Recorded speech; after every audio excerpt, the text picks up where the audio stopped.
A new episode of Just in Time starts right now.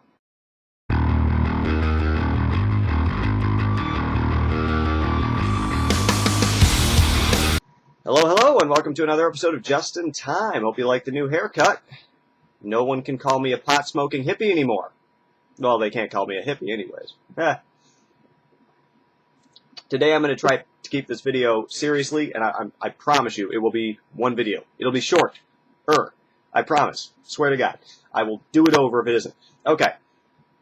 I was going to talk about the Quran burning in Afghanistan. That kind of interested me, and I was going to kind of take it in a different direction.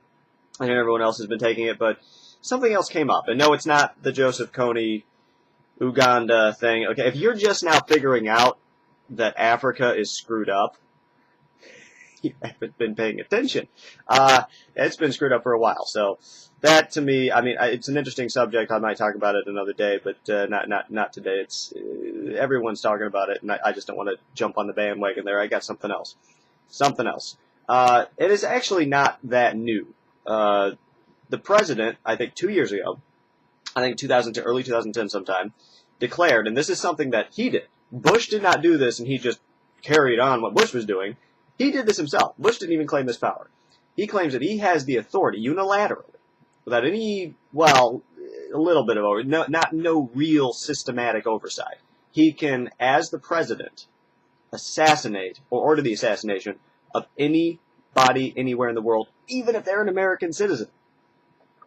Now, I ascribe to the belief that due process rights, meaning that in order to have your life, liberty, or property taken away from you, you have to be charged with a crime, arrested if possible, unless you resist arrest, taken before a court, a jury system, and given your due process. Have a attorney, to fight for you, have the evidence presented in open court, in public, the judge and the jury and the whole shebang. You have a right to that.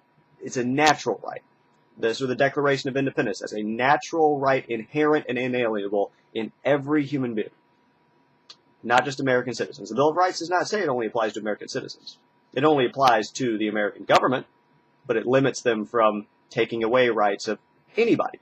But that argument aside, the government isn't even limiting this to just foreigners. They are saying even American citizens, and not just if they're on foreign land. They could be here in the United States. You could be sitting in your house.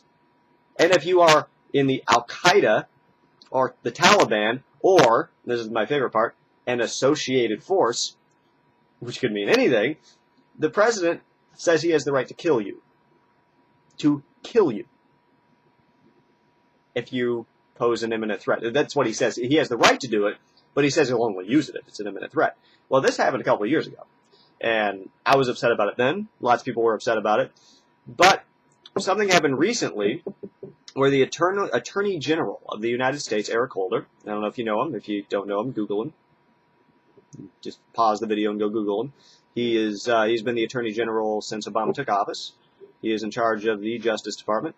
And he gave a speech recently defending this policy, because apparently it's been getting some flack. I haven't seen it on the news media, but apparently some people actually are paying attention to what's going on in this country, and they didn't like this policy because it completely violates the Constitution and every principle this country stands for. And it's probably the worst violation of our rights, because if the president has the right to unilaterally say you're an enemy of the state and it can kill you without any due process, we don't have any rights left. That is the bottom of the barrel.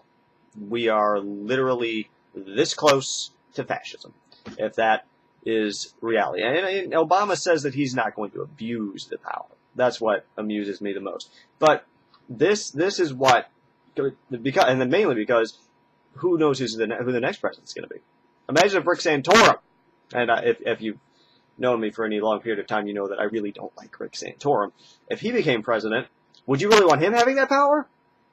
Something tells me the liberals who are giving excuses for this would not want him to have that power.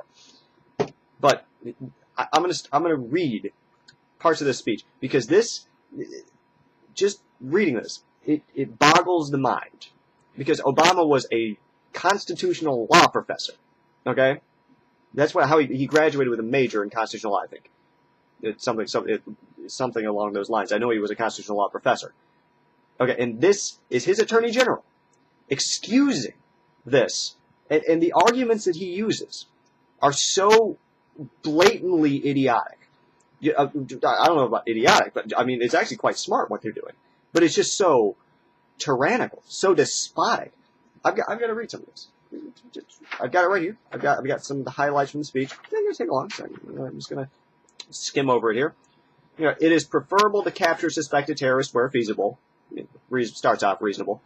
Among other reasons, so that we can gather valuable intelligence from them.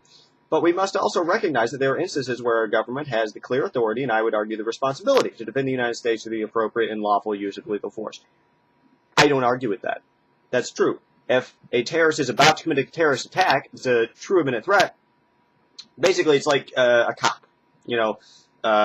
If he's trying to take down somebody robbing a bank, if they surrender, I mean, obviously the cop's going to try and get them to surrender and arrest them and then take them before a court, the whole due process, everything. You read them their Miranda rights, which is a add-on to what we originally had, but I mean, that's good too. But what he's describing here is not that kind of situation where we try to arrest them and we say, well, if they resist arrest, we can kill them, if it's in self-defense, which is how it's supposed to be.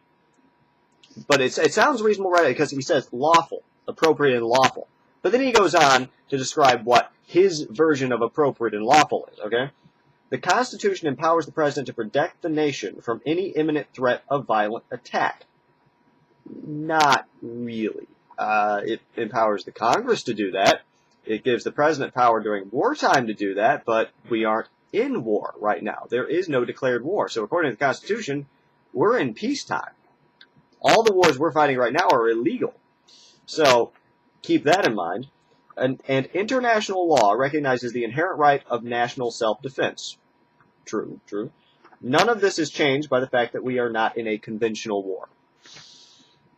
Not in a conventional war. Okay, I don't know what that means. I know that each war is different in the way we fight it. Vietnam War was not necessarily a conventional war according to what we were used to in World War II, and World War II is not conventional based on what we were used to in World War I, and World War I, Civil War, blah, all the way back to when people were killing each other with sticks and stones. No war is, generally speaking, the same as the other. I mean, Afghanistan and Iraq is in the same time period, so they're the same type of war. But saying that just because we're not in a conventional war, things are different or somehow, I mean, it's just weird. But he did just say that none of this has changed by the fact that we are in a conventional war. But again, we haven't actually declared a war. So it's where he goes with this that really bothers me. Our legal authority is not limited to the battlefields of Afghanistan. What he just said is that we're at war in Afghanistan, obviously. Not according to the Constitution, we didn't declare the war, but we're at war in Afghanistan. What he's saying is the war is not actually confined to Afghanistan. So where is it confined to? Well, let's see. Let's see what he says. Indeed, neither Congress nor our federal courts has limited the geographic scope of our ability to use force to the current conflict in Afghanistan. I can tell you why. Because the Congress didn't declare the war. In order for them to limit the scope of who we're fighting and where we're fighting them, the Congress actually has to declare the war, but they didn't. They gave the President complete authority to do whatever the hell he wanted to do. If he wanted to invade the moon in the name of defending against terrorism, he could, because the Congress gave him that authority. They didn't limit anything. We are at war with a stateless enemy. We are not at war, but they are a stateless enemy. Prone to shifting operations from country to country. This is why we should have allowed the Congress to declare letters of marque and reprisal, not a declaration of war, which is a state versus a state, or a country versus a country, military versus military. That's a war. There are two sides. When you use letters of marque and reprisal, which is used during our early history against pirates, stateless enemies. But we didn't even do that. We didn't declare war, one, and we didn't even use the letters of marque and reprisal. We just gave the President authority to do whatever the hell he wanted to do. Our government has both a responsibility and a right to protect this nation and its people from such threats. It does, but you have to follow the Constitution in doing it. I might get a little angry in this one, because this really pisses me off. As it goes on, it gets worse. It actually gets worse. Okay. He goes on. Some have called such operations assassinations. They are not, and the use of that loaded term is misplaced. No, of course not. It's not an assassination. If you go and kill somebody, that's not an assassination. It's something else. We'll give it a different word, something that sounds nice. You know, it's a grace killing. You know, we're dropping democracy on people. That's not bombs. You know, we're dropping democracy. We give everything a nice name. We're spreading democracy. We're helping people. You know, it's not war. Oh, nobody likes the term war. Nobody likes the term assassination or killing. I mean, it's got to be something nice, you know, so the people like it. Here, for the reasons I have given, the U.S. government's use of lethal force against a leader of al-Qaeda or an associated force who presents an imminent threat of violent attack would not be unlawful. You notice that anybody could be an associated force. So not only has the Congress not declared the war and limited it to a space and time, they haven't limited it to an enemy. Our enemy is anybody. The government's enemy is anybody they want to be an enemy. And therefore would not violate the executive order banning assassination or criminal statutes.